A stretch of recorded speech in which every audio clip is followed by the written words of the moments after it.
In 2 Corinthians chapter 3, verses 7 through 11, we find these words of the Apostle Paul.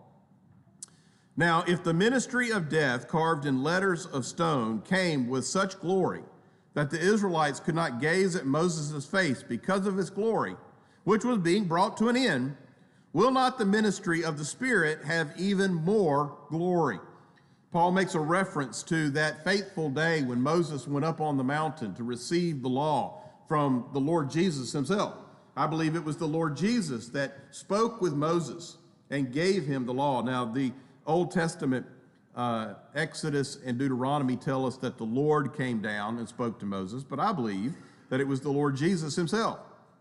That Christ, as the perfect lawgiver, came down and resided with Moses on that mountain to give him the law, and that Moses was in the presence of Christ himself. That's why the glory of the Lord shone on Moses' face.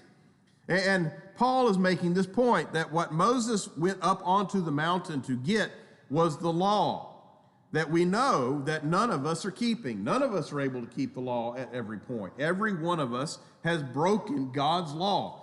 Paul tells us in the book of Romans that all have sinned and fall short of the glory of God.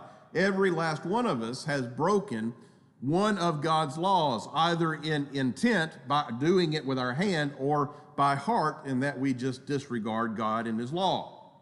None of us have kept the law. All of us stand condemned before God for breaking his law. That's what that law that Moses went up onto the mountain to go get,